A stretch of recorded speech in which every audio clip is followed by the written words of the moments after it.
Mr. Fix-It. Proudly supported by AquaBion Ireland, the limescale treatment solution. Visit aquabionireland.ie today. Brian, you're looking well.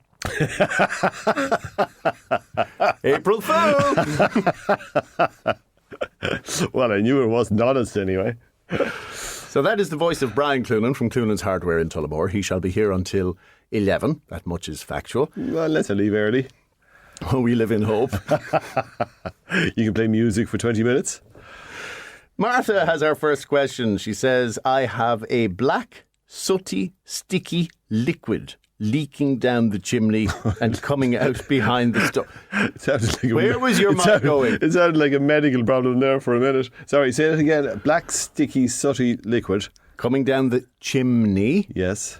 And it's emerging out behind the stove. Oh, no. Because that stuff stinks.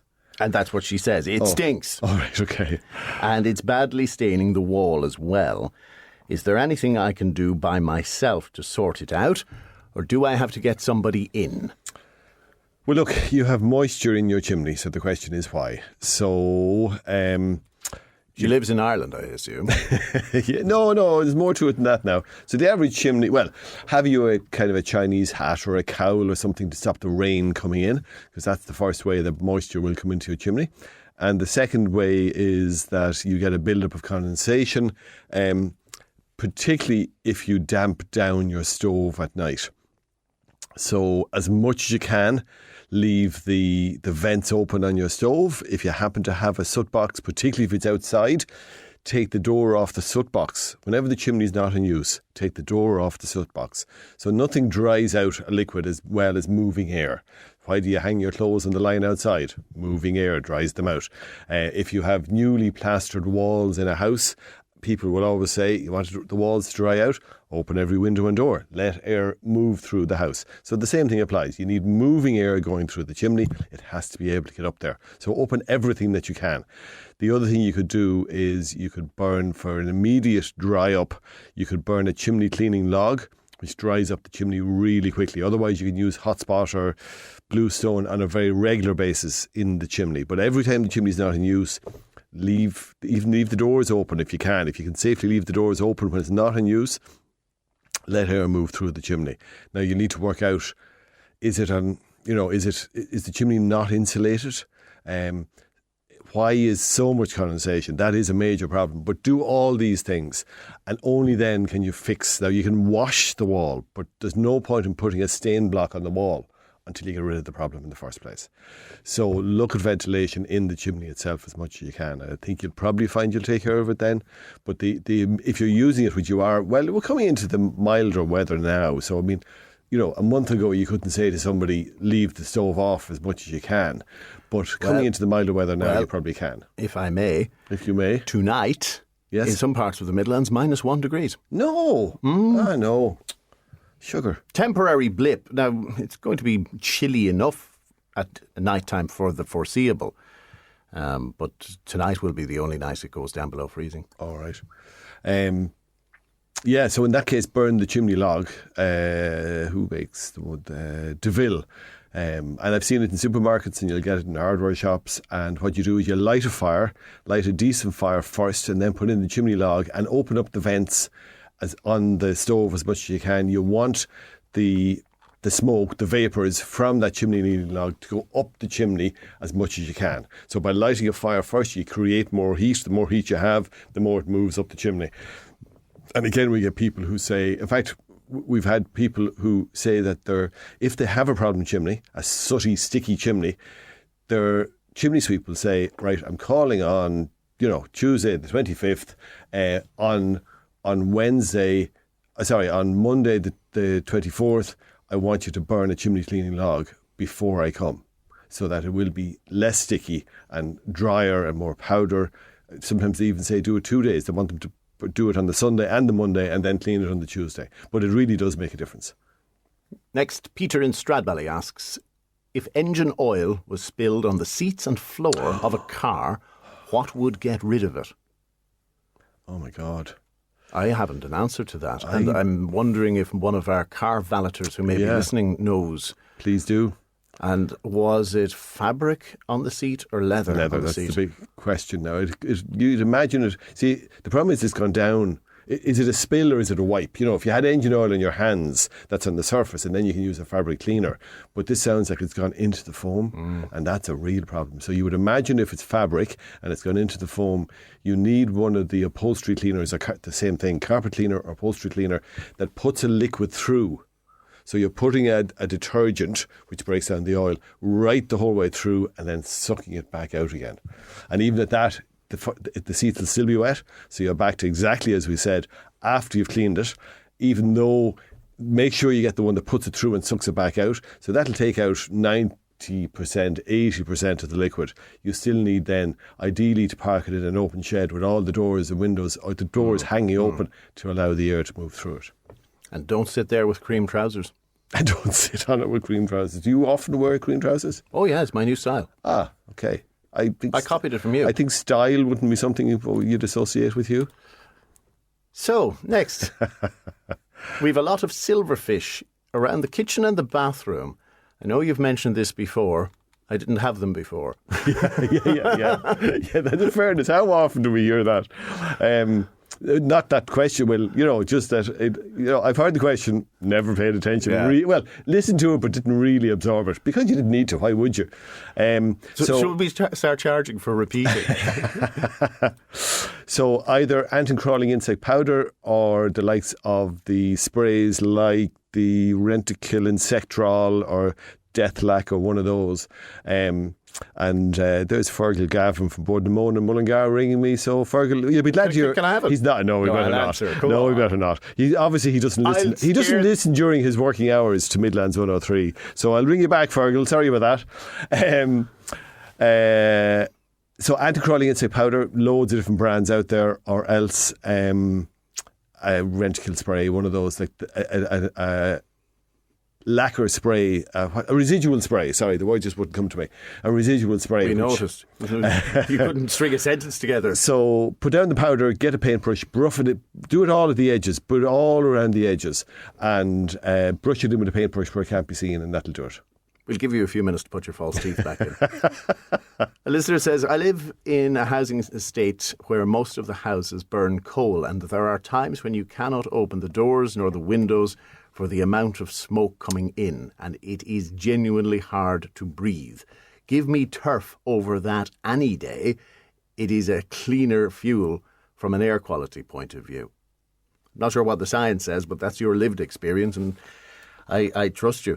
So it's coming up on, it's after actually 10:30 already, and still on the agenda today, the entrepreneur who is taking over Ireland's largest rural lobby group, and also why some people are more gullible than others for April Fools.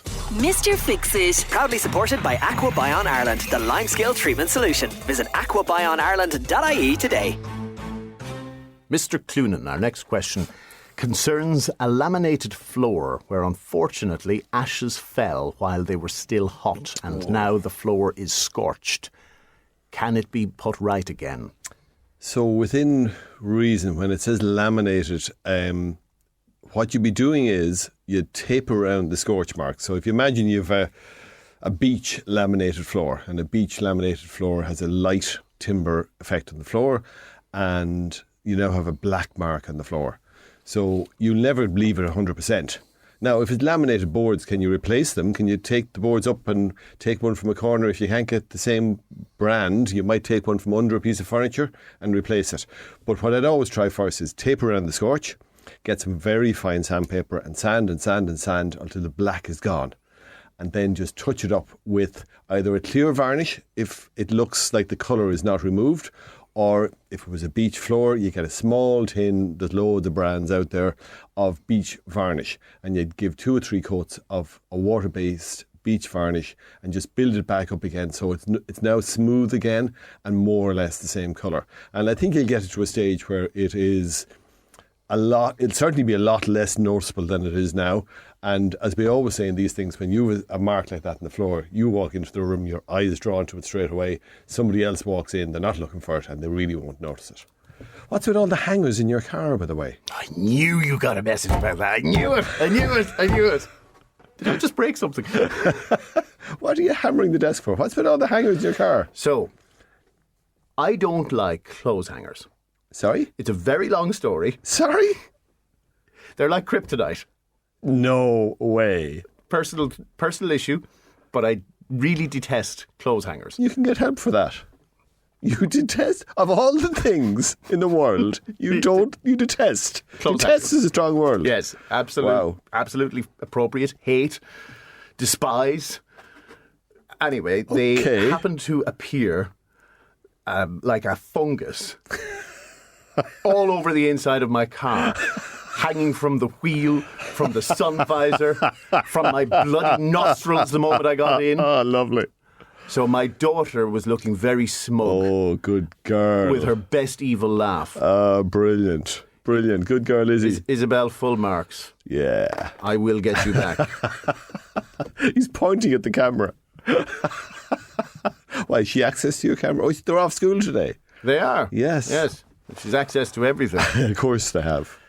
So, we were trying to provide a public service before you went on that irrelevant tangent. Yes. And our next question, can you ask Brian how to get rid of white stain marks from my drinking glasses? They are placed in the washing machine or the dishwasher daily.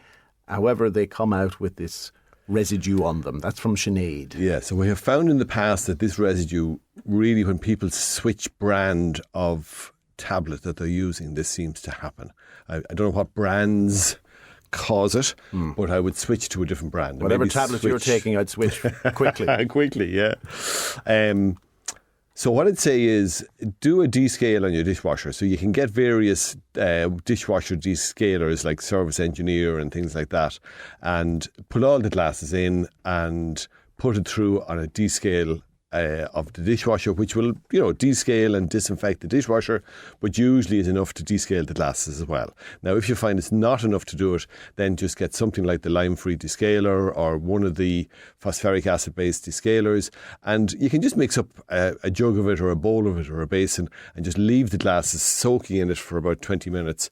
And you don't have to do all the glasses. If it's not big enough to do all the glasses at once, just put them in for 20 minutes, take them out, put them in the dishwasher, and then when they're all soaked and descaled, just put it through on a cycle in the normal way. But usually the other will work fine, and it's good to do it.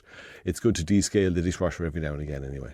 Niall in Clonbelogue, ask Brian, if I measure once and cut 3 times, will I get a better result? I think we know how you got on in woodwork class. Yes. Okay.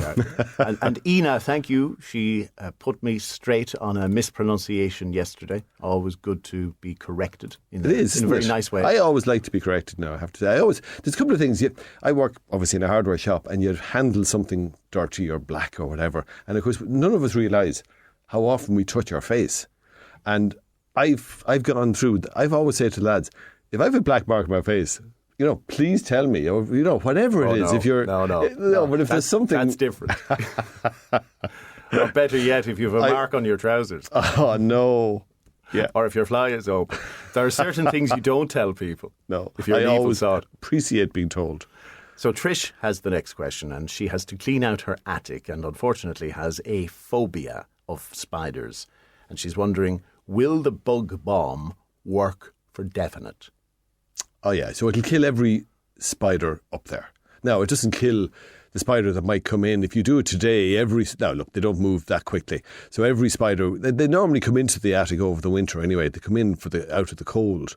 So put it up today. Make sure you put it into something, a bowl, a cereal bowl, something non-flammable, and you light it. But just to assure people, the flame is only for about 30 seconds. So there's a little fuse that lights it, and you can stand and watch that burn down. And then once it burns down, there's no longer a flame. There's just a smouldering which gives out a vapour that'll kill every insect up there, from flies to spiders to woodworm to everything up in the attic. And that you allow that to burn for about 4 or 5 hours. And to be honest, it's really 3 to 4 hours, but 4 to 5 hours. And then once that's done, I'd leave it till tomorrow and then get up in the attic and start your clean out tomorrow. Sinead has given me a message from AA Chimneys. They called to say, regarding the lady with the stove, that every solid fuel stove has an independent flue that goes up the chimney so she shouldn't have an issue with soot. Yeah, well, people do all the time. Is that an April Fool's there, Sinead? She's shrugging her shoulders. By the way, the word is flue. It's not an independent flute going up the chimney. That would be something different. Maybe she hoped that's what you would read out. Perhaps. Now, our next listener, oh yes, remember to clean out your drains at this time of year, especially if it is reasonably dry. Use the opportunity to make sure that they don't become heavy and blocked. Yeah, so cleaning your gutters and your drains at this time of the year. Yeah, gutters more so than gutters your more drains. so than drains. Yeah. Yeah, gutters really. Cleaning out your drains. Even I always say to people, if you have chimney rods, just buy a little plunger. And you can go around your house to each of the drains around your house and lift the little gully grid, and just one plunger, one rod, and just plunge away. Put in water and plunge away, and it just prevents a build-up into the future. And it's a good thing to do every now and again. We're going to have to be on our guard. Yes. It's April 1st. Yes. I don't think we've been on air together April 1st. Well, I before. don't know. Many years ago. And there shall be people trying to catch Yes. us out. Many years ago, I honestly forget who was in studio. It wasn't you. And I mentioned a thing that Crown Paints had launched a new paint called Chameleon. And Chameleon paint was fantastic because you painted the wall in the normal way, but then it also came with an ionized roller, a dry roller that you put batteries into. And it had 3 different settings. And you could just roll the dry roller over the paint and it changed the colour. So, you put on Magnolia and then you could run, and you had 4 different colours to choose from, the original colour and then 3 new colours. And Crown were giving away 4 lucky listeners, a tin of paint each. Well, the phone lines lit up. And then only at the very end did I mention, so not only did I catch the listeners, unfortunately, but also the presenter, who, I forget who it was, but he wasn't unduly, because he was waxing lyrical. He thought this was fantastic. And whoever it was not impressed at being caught. I can imagine. And here's what's strange. Fast forward now 20, 30 years, however long ago it is. There are cars with a paint scheme that applies this electrical charge, and you can change the colour of the car. Go on. No, genuinely. Really? And it is obviously insanely expensive, but it is possible. Wow. They have developed this sort of a paint for cars. You're looking at me dubiously. I'll send you the article. Great. Anyway, now, what are we doing? I have no clue. I stopped paying attention a while ago. Oh, yes, we're answering questions. The next one is from Aoife in Tyrrell's Pass, who has a battery-powered clock on a solid timber nightstand. It seems the batteries decided to leak out onto the wood, and it has left behind a stain that I'm unable to remove. Now, it's a lovely old nightstand. I would rather not have to throw it out. Yeah, of course. Well, actually, just only because you've just reminded me, I had somebody in the shop recently who had a cordless phone, like many of us have, and the batteries went in the cordless phone. So she put new batteries in it, but she didn't realise every cordless phone has rechargeable batteries. So when you sit the phone down into the cradle, you're recharging the batteries. And you can only use rechargeable batteries in those, or you can only charge rechargeable batteries. So what happened was she took out the batteries, put in her ordinary, Duracell or whatever they were into the phone, and went off about her business. And the phone got red hot and melted. Wow. So just flag it with people, that's all. Just that you do not use ordinary batteries in a rechargeable phone. It's just one of those things people do. And of course, she said, what was I thinking? As soon as you think it through, but we all do things that, are obviously wrong afterwards, but you just didn't give it a lot of thought. So just be very careful. Fortunately, she spotted it, took it off, unplugged the charger, let it cool down. But the phone is destroyed, but it had the potential to do a lot more damage. So in this case, the acid has leaked from the batteries.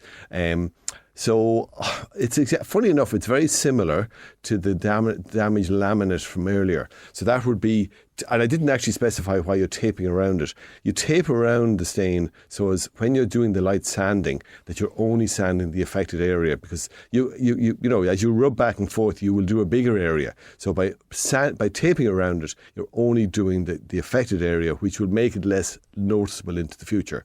So again, it's a case of sand down lightly, make sure that it's smooth now, that all the staining from the battery acid is gone, that because battery acid will actually etch it, it'll eat its way into it. It's not just a stain, it'll have disrupted the surface. The surface will look and feel rough, and you want to get it smooth. And then once you take off the tape, you can decide, do I need a coloured varnish or will a clear varnish do it?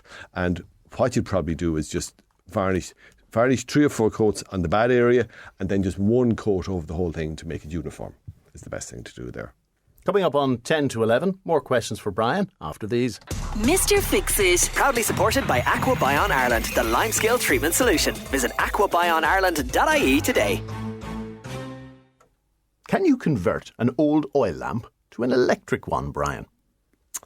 Yeah, people do it all the time. You get a little brass bulb holder, and really important, it's a metal, it could be glass, I suppose. If it's glass, it's harder to drill, but if it's a metal oil lamp, you would run the wire, drill a little hole, run a 3-core wire, really important. So most lamps would use a 2-core wire, because the fitting, the bulb holder would be plastic.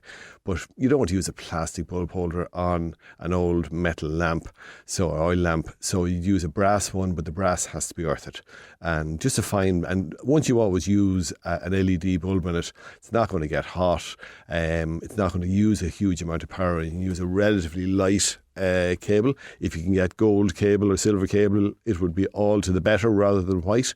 And it'll look fantastic. It'll just use a small LED bulb in it. It'll look terrific, yeah. Could you keep talking for a minute? While you root around on screen as he looks frantically for something that's not working, apart from himself, which never works. No, it doesn't. So, Aaron in Port Arlington says, over the weekend I did an enormous cleaning job, and the driveway now looks great. All of the algae and moss has disappeared, but I'm not looking forward to repeating that job. It really was tough over the whole weekend. Once is enough. Is there anything you can apply to a driveway that prevents algae reforming, or at least that it won't come back as quickly? Yeah, so whenever we get in the shop the whole time, people say, how do I keep the moss or algae off my patio, my bricks or whatever it is? And you come out with your smart answer. Exactly. Move Ireland down to the Canaries. Move your house to the Spain, exactly. Yeah. That's the only way you'll keep it away. Every surface in Ireland gets covered. Now, what you can do is, on bricks or concrete or patio or paving slabs, you can put on a clear water seal or path and patio seal. There's dozens of brands out there. Very easy to do. Just needs to be dry on the day you do it. Surface needs to be dry-ish. And you give it 2 coats of this liquid. It's milky, no matter what brand you get. It's milky white in colour, which makes it really easy to put on, but it dries out completely clear. And you give it 2 coats on the same day. It's really important. The 2 of them have to go on one after the other in 2 different directions. So if you can imagine, the first one is up and down, and the second one is right to left, right to left. And that's to make sure that you get an even coverage on it. And a brush is better, usually just a household sweeping brush. You will be tempted to use a roller, but it really doesn't put on enough. And that's why a brush is better. It works into the surface, and 2 coats. That's it. Brendan in Athlone says, we've recently moved into a new house after years of renting, so congratulations. It's full of projects, and one is the old rotten porch just off the front door. It seems the owners before us used brown silicone stuff to seal between the wall and the porch, and it is shocking hard stuff to remove from the wall. Has Brian an easier solution than trying to slowly pick it off? Well, yes and no. See, there is a thing called silicone seal remover. Works brilliantly. Problem is, small bottle of it and quite expensive, I don't know, 10, 12, 15 euro for well, when I say a small bottle, it's only, I think, 100 ml or 150 ml or something like that. So what you do is you get a Bohemian blade scraper, which we often recommend for cleaning windows. It uses a razor blade, and you cut off as much as you can. You're not trying to get it all off. You're trying to remove the bulk of it so that when you go to use the liquid, you need less. That's it. So cut it off, scrape it off. You can use a wire brush on a wall outside. You'd be inclined to use it. Try a wire brush. Even a wire brush on a drill will probably get rid of most of it. And then the residue that you can't get off, use silicone seal remover. So brush it on, leave it to work, come back then after I think it's an hour they suggest leaving it on for, and then use either the wire brush or a scrubbing brush again. Now, if it's on a brick surface, on a surface you're going to paint, you can obviously go quite aggressively on it, but you have to get it off because paint will just flake off silicone. But if it was like red brick or something like that, then you can't use the wire brush because you'll end up scratching the surface of the brick, and you have to use a stiff nylon brush. That's our time up, I'm afraid. Next Wednesday, 10:20, we'll chat again, and you can find him at Cloonan's Hardware in Tullamore in the meantime. Brian, thank you. Thanks, Will.